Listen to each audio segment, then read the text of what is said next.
Hi everybody, welcome back to Jacey's Creek. My name's Emily, and today we are doing Season 2, Episode 8, Guess Who's Coming to Dinner?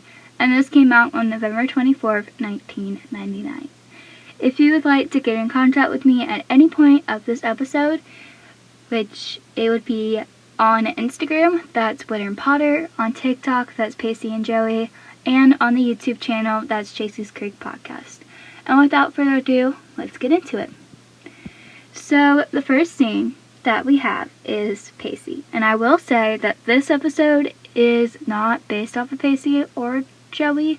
It's kind of based off of, Jen and how her life is when her mom comes. So, that's kind of where this episode is. However, it does involve Pacey, and obviously it would involve Joey. And that's one of my favorite parts about doing this podcast, is kind of Pacey and Joey's scenes are almost always back to back, and that's my favorite part of the whole show. Is if you want one scene, you'll see another a next scene. It will be a Pacey or a Joey, and it's pretty fun to watch. So first we have scene 1 of Pacey. So they're inside the local store, aka Jen and Pacey, and they're shopping for items for the Thanksgiving dinner. And Jen says, don't let me forget the cream onions. And I agree with Pacey when he says, ooh, no. And Jen says, what's the matter? You don't like green onions? And Pacey says, no, they creep me out. I'm dead serious. Just the thought of them makes me sick to my stomach. And Jen says, okay, Pacey, how about this? I promise to keep all offering vegetables out of your line of sight good times. Oh, good? And Pacey says, you know, Jen, when I suggested that we hook up today, this is not exactly what I had in mind. So if you missed last episode, Jen and Pacey decided that it would be a great idea to have no contact in love, but however, make out. And that's what Pacey was like, when I suggest that we make out, this right here was not what I had in mind. And so Jen says, believe me, Pacey, I know, but unfortunately Graham's Thanksgiving feast takes part of our burdening sex life. And Pacey says, correct me if I'm wrong, but we don't actually have a sex life yet, do we? And Jen says, what? And you don't think that's my fault? And Pacey says, yeah, I do, actually, that's your fault. And Jen says, I'm sorry, Pacey, but I just find it difficult to watch you paw at me. And she laughs, and Pacey's reaction to any of this, like I said last episode, he's in his number 1 phase, which is his sex phase, where he always thinks about sex, and that's just how it is. And obviously, there's some insecurities along, that's number 2, and number 3 is where he's all lovey-dovey. And I don't know, in this scene, we kind of see, I remember the first time I saw this scene, I was like, I don't know how I feel about this. That was my reaction. I'm when I first watched it, first, and I didn't know that Joey and Pacey were really going to end up together, I was like, so do they date? And I was so confused. And so Pacey says, foreplay is no laughing matter. How do you expect a guy to do his best works in the face of this cold desert? And Jen says, it's just that we're friends, right? And seeing as we are friends, but we're friends that do that, it's going to take a little time getting used to. Although maybe we could find a moment later. And Pacey says, I can't. I think I have to go to my parents for Thanksgiving. And Jen says, okay. And Pacey says, I'm sorry, I have to. I just figure it's the right thing to do, seeing as they brought me into the world and all. And he does not sound happy about this at all. And even Jen's like, geez, he sounds so happy. And Pacey says, well, it's a joyous occasion. Just imagine it. The Witter woman slaying over a hot stove all day just to be told that the butter ball is too dry, and this is coming from a guy who's been sitting in his birds all day getting drunk and watching football. And Jen says, well, even the desperate cream onions. You gotta love Grams for her offering an altercation. And Pacey says, I do. Speaking of, you know, you never told me who else is coming. And Jen says, don't worry, Pacey. Andy politely declined the invitation. Pacey says, hey, I wasn't going there. And Jen says, please, I think that she's making dinner for Jack and her for her dad tonight. And Pacey says, sounds nice. It's good for her to have a family at Thanksgiving. And Jen says, come here. And she gives him a hug. And Pacey just, like, kind of, like, smells her. Which I'm like, okay, basically, that's kind of typical of him. And right now, he's in his lovey-dovey phase. And he says, good Lord, do you smell good? And I guess that was supposed to turn Jen on. And I feel like Jen would do the same thing that I would do in this situation, where she just snorts. And Pacey goes, what was that? And Jen was like laughing. And Pacey says, oh, come on. And Jen says, I'm sorry. I'm so sorry. And to me, this is one of my favorite scenes because it's just so plain funny. Like, there is nothing else, but this scene just makes me laugh. So then we have the next scene, which is scene 1 of Joey. And this scene is where Joey's in the Potter kitchen, and Joey and Pacey are talking about cooking, and Pacey says, I'm so stupid. And Joey says, what? And Pacey says, oh my god, I totally forgot. I forgot that I forgot that thing that goes inside the bird. And she's like, what's that called? And Joey says, the God's lip bag? And Pacey goes, yeah. And Joey says, oh, yuck, I swear. I mean, if Mom were still alive, she probably would have her own cooking show on the Food Network by now. And look at us. And in one of the chapters, The Man to Hold, I've talked about this a couple of times. Pacey, like, she was like, Joey was making some type of, I want to say it was like beef or something in that fanfiction. And she was like, she burned it. And Pacey walked in, and he was like, your family owned a restaurant. How do you not know how to cook? And that was just so funny to me. And it kind of reminds me of that when I look at this. And Bessie says, the truth is, I'm glad we're having Thanksgiving at the Ryans. And Joey says, me too. I don't know, maybe it's just the holidays, but I feel like any minute she's just going to come walking through the door, out of the kitchen, everyone. And I love how Bessie and Joey, like, they have, like, this special bond where they remember their mother, and holidays are always hard when you don't have, like, a certain family member, and you can just tell that's how Bessie and Joey are in this moment. So I feel like they needed, like, Graham's dinner to get through everything, and I'm really happy that Mrs. Ryan did that. So then we have scene 2 of Pacey.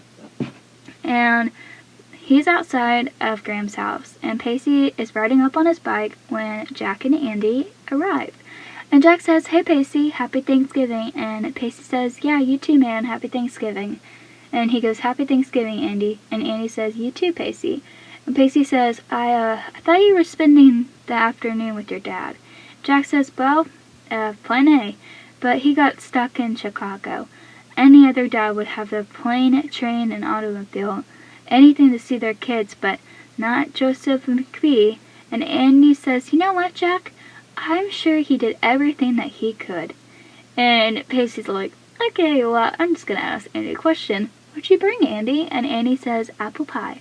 And Jack says, yeah, she made it herself. And Pacey says, yeah, it looks amazing. And Jack's like, what did you bring? And Pacey's like, it's cranberry sauce.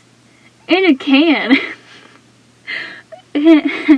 And he just kind of like laughs nervously. It just makes me laugh how awkward he seems. Like, Andy has like this whole apple pie, and Pacey's like, I brought cranberry sauce at least. And Pacey says, little on the lame side, I know, but it's the extreme chrono expense. And Jack says, don't knock on cranberry sauce. I mean, it's the backbone of any good Thanksgiving. That's what my dad says. And Pacey says, yeah, I know. So how you been, Andy? And Andy says, me? Fine. Why do you ask? And she looks so alarmed, like he was just trying to make conversation. And Pacey says, well, it's been a while since you and I touched base. I just wanted to check in and see how you're doing. And Andy says, haha, okay, can someone else please tell me why you guys always do that? I mean, you want to be a nice, polite friend after the breakup. You know what, Pacey? You made the decision, so at least you have the strength to believe in your consequences. Like, dang, girl, like, he was just asking how she was doing, which, first of all, me too, like, I still run away from my ex after, like, a year of, like, us being broken up and stuff, but I'm like, like, I feel like I would say this to him, but at the same time, I probably have. I mean, I was the girl who donated, like, a sweatshirt to Goodwill to prove a point, so, I mean, at the same time, like, what the heck, like, Pacey did nothing wrong in my opinion, like, he was like, hey, this isn't gonna work out, like, you're asking me how I'm doing because you're trying to be a nice guy, like, just let it go, Andy, you could walk inside.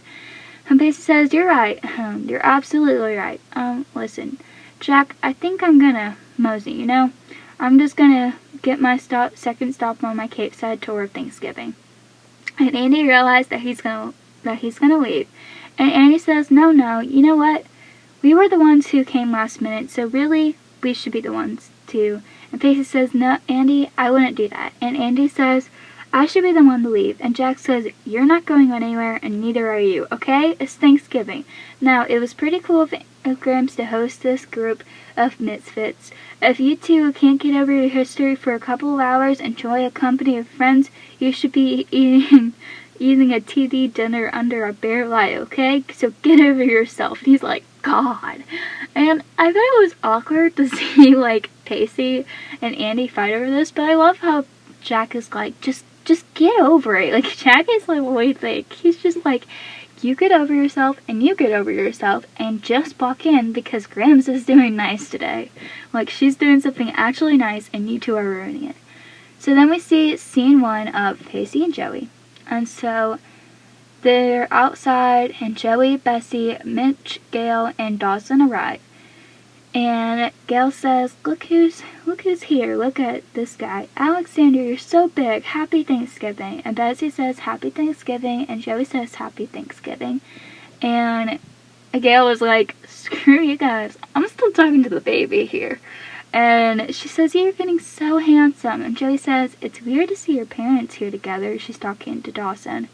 And she says, they seem to be getting so along.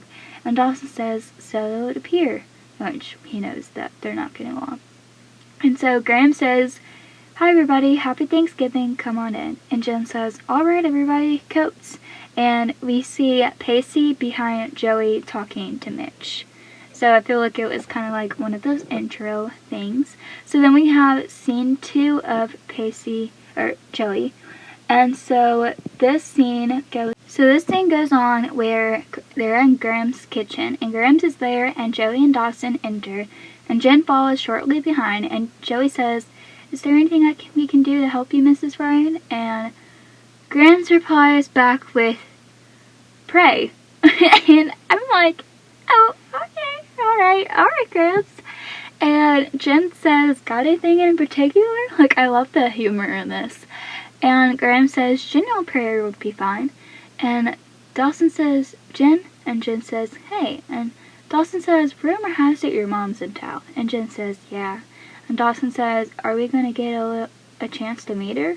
And Jen says, I would love if you met her, but it seems they're a little failure of communication right now. She's currently prepping in the mirror. And Graham says, I'm sure she'll be down shortly. And Dawson says, did you know she was coming? And Jen says, no. Dawson says, big surprise. And Jen says, Gloria style. It seems my mom is graduated of the Home Chi Mon School of Parenting. And Dawson says, is she here for some reason other than Thanksgiving? Any news on the home front? And Jen says, what, you mean she's begging for my return, family fold? I don't think so. And Dawson says, what do you want to tell her? I mean, it's been such a long time. She knows what you mean. And Dawson keeps going on about how he's sure that Jen's mom missed her and all this different kind of stuff. And then we hear, like, Joey kind of, like, looks a little bit uncomfortable about all this. And then finally, Joey says, Jen, we're all strangers to our parents. I mean, they love us, but they don't really know us. And sometimes, before we get the chance to know them, they're gone. And so we can't ask them all those questions we want to know about tulips or turkey glazes. You know, that's what they're like when they were young. And so I feel like Joey was right in this kind of way. Like, she was just reminding Jen that she can't, like, always be, like, upset about something, because at the same time one day they're just gonna be gone and you can't ask those questions. Like, you can't, like, today I was asking my dad, hey, do you have the senior yearbook? Because I want to see what you look like when you were younger. Hey, like, Dad, like, I listened to his podcast and it reminded me of you. Hey, Dad, you want to hear this joke? Because it reminded me of you.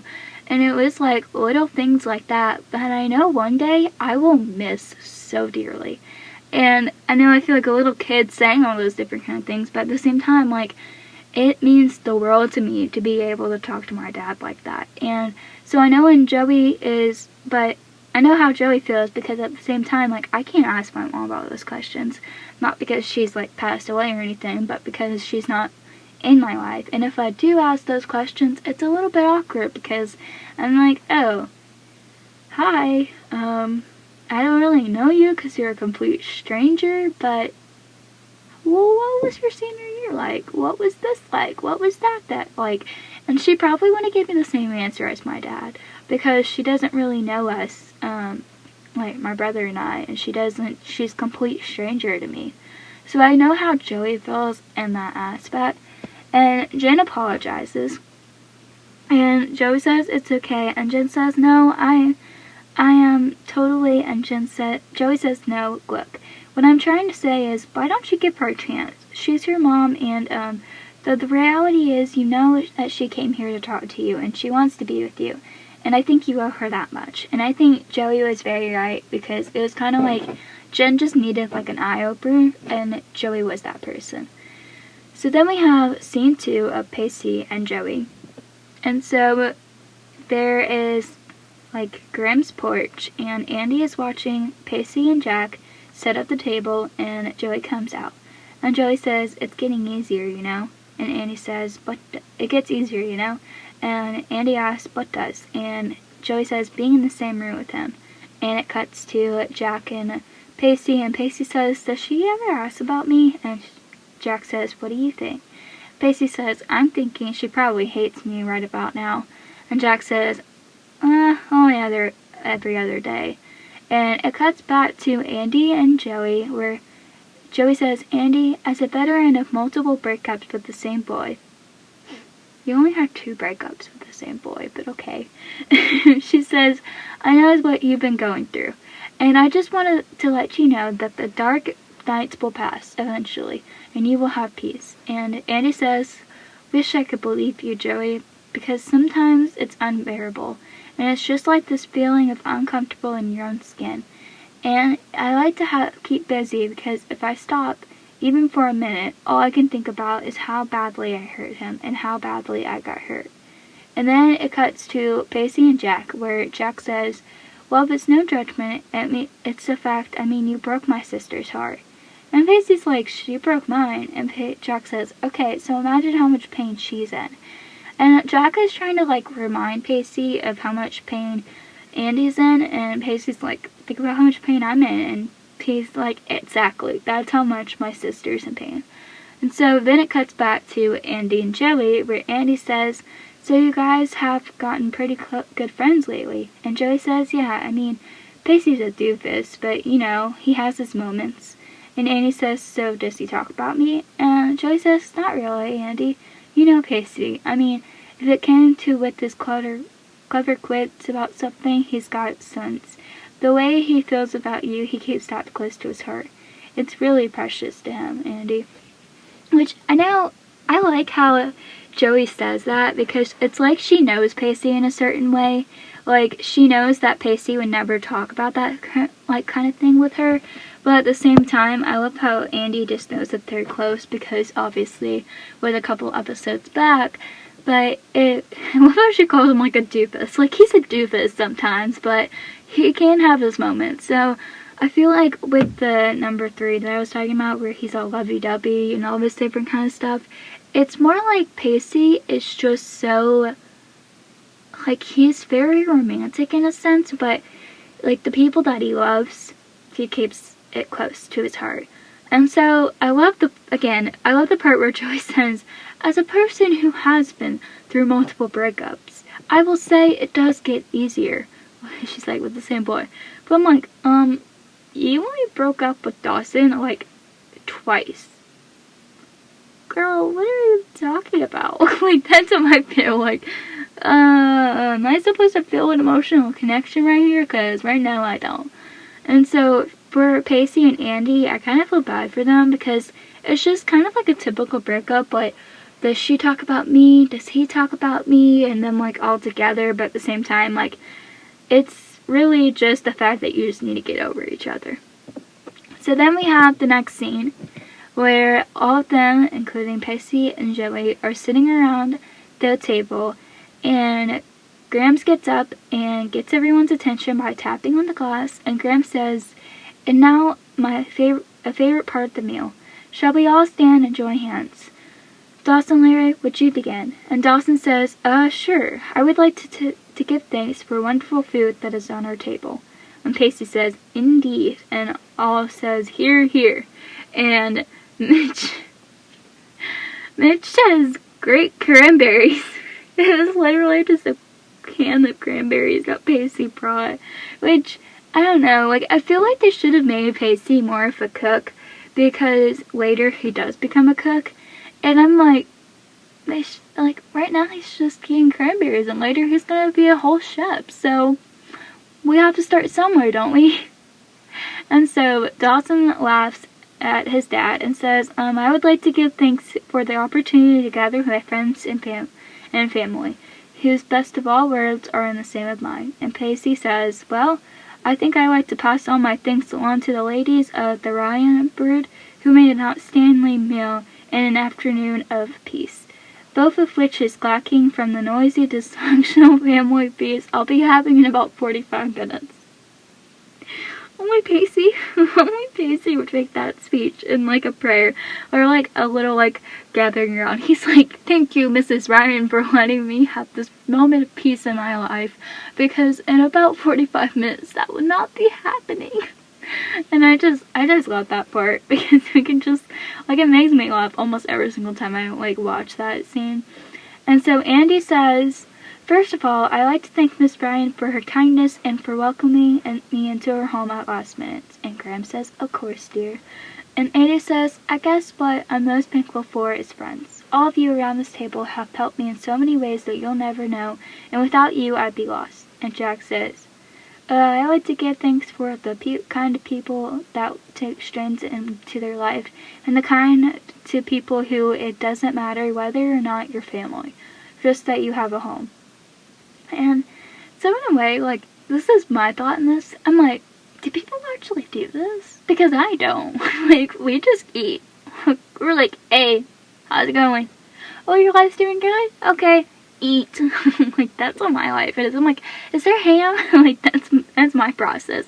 Like, I try to eat, like, I try to fill up my plate, and then I look over at my brother, and his plate is, like, completely full, and I'm like, dang. Okay, then. That's how my Thanksgiving normally goes. And fun fact, when I first watched this episode, it was actually Thanksgiving. And so Joey says, it's my turn. I kind of person to whom it doesn't matter whether or not you're family, just that you are home. Oh, sorry. I wrote that completely wrong. So Joey says, it's my turn. I guess I would like to give thanks to all the people we love who aren't necessarily with us today, for whatever reason. Just because they're not here doesn't mean we love them any less. And Grams does not acknowledge us. And she goes, it's your turn, Jennifer. And Jen says, let me think. We'll all be keeping in with the theme. I guess I like to give thanks for second chances, for the opportunity to try to rebuild bridges that were once repaired, and promise for many more Thanksgivings. And Graham says, that was lovely, dear. And Miss Liz Glimley, like, excuses herself, and Jen says, Grams, I'll go. Which I'm like, why'd you run away? But okay. So I love the part where, obviously, Pacey and Joey are dealing with the same thing. And It's the fact that Pacey is dealing with his family and how dysfunctional they are, and Joey's dealing with the fact that she doesn't have a mom and dad during Thanksgiving, and it is hard for her because somebody kind of ruined that for her at the same time, but not really.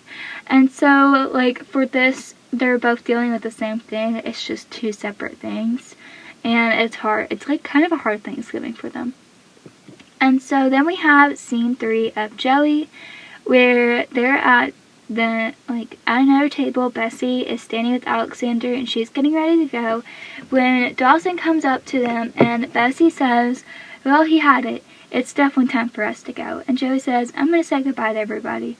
And Bessie says, oh, just us, not you. You stay and be with your friends. And Dawson says, hi, Bessie, are you leaving? And Bessie says, oh, yeah. And Dawson says, hey, Joe. And Joey says, hey, so I saw you huddled up with your parents over there. What's going on with them? And Dawson says, I was seeing the final of the Mitch and Gail saga. And Joey's like, what do you mean?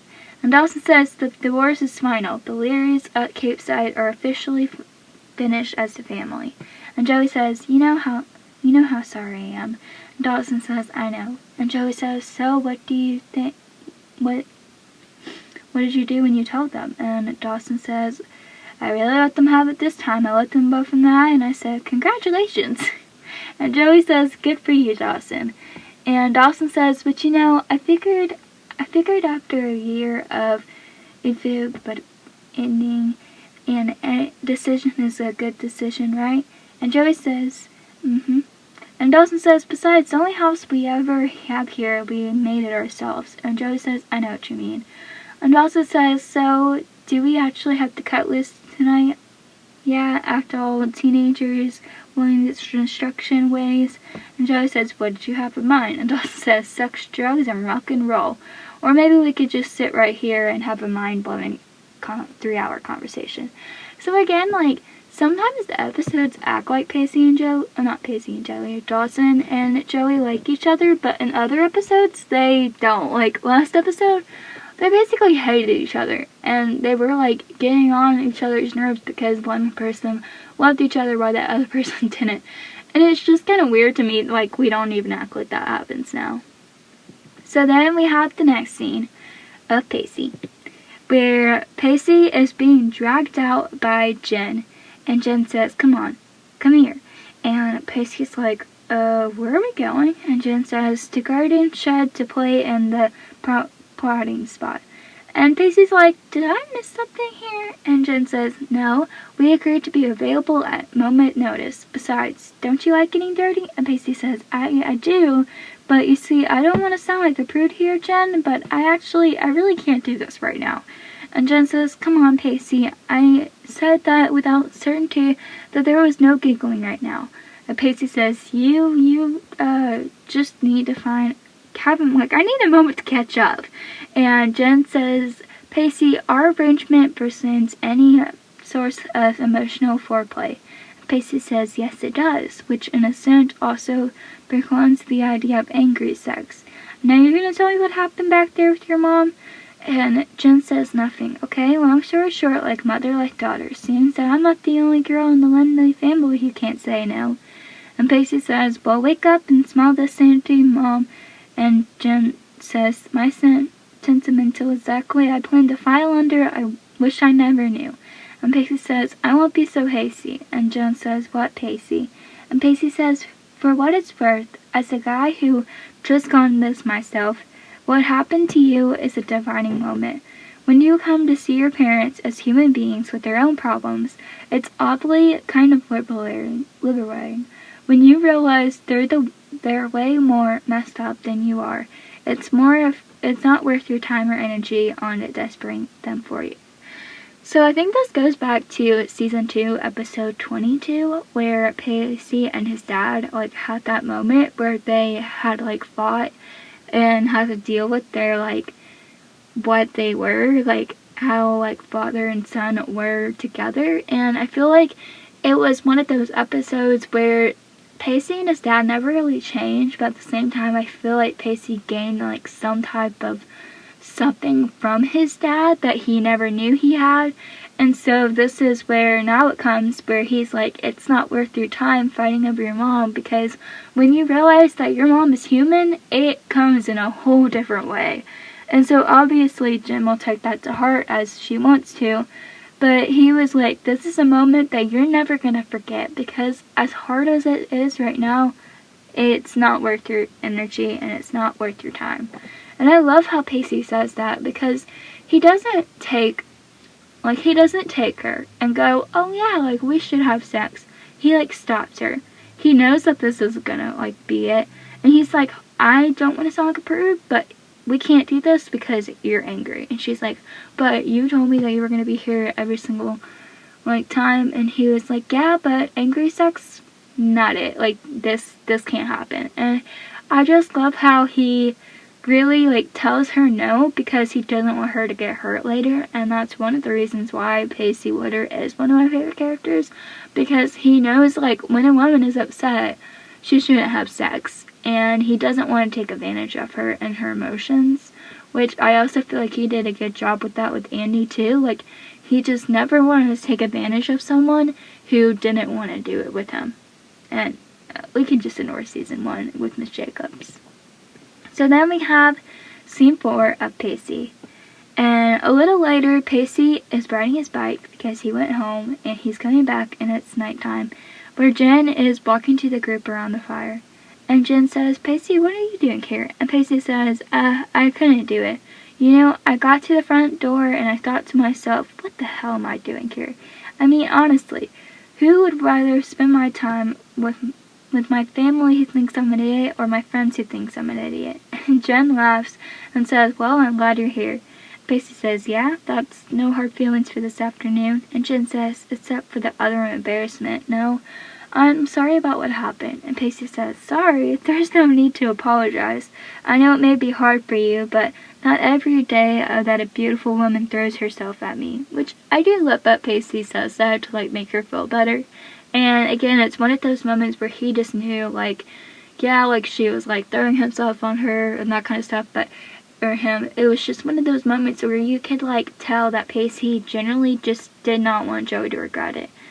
And Jen says, and thank you. And Pacey says, for what? And Jen says, contract above and beyond.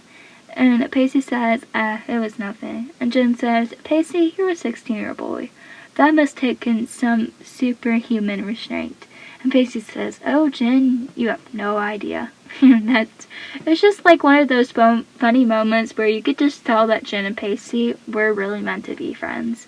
And Jen needed Pacey in that moment, and I feel like it was a very good moment between them two. So then we have the next scene with Pacey and Joey. This is scene 4, and it's the last scene. So we are around the bonfire, and all of them, like Pacey, Andy, Dawson, Jen, Joey, Jack, they're all on the bonfire. And Pacey walks up to Andy and who is sitting like down, and he has like an empty spot, and he asks if the seat is taken. And she says it is now. And Dawson says, you know what I was thinking? It's kind of been a while, you know, since we all ended up in the same spot together. I must say it is nice. And Jen says, you know, Dawson, you're right.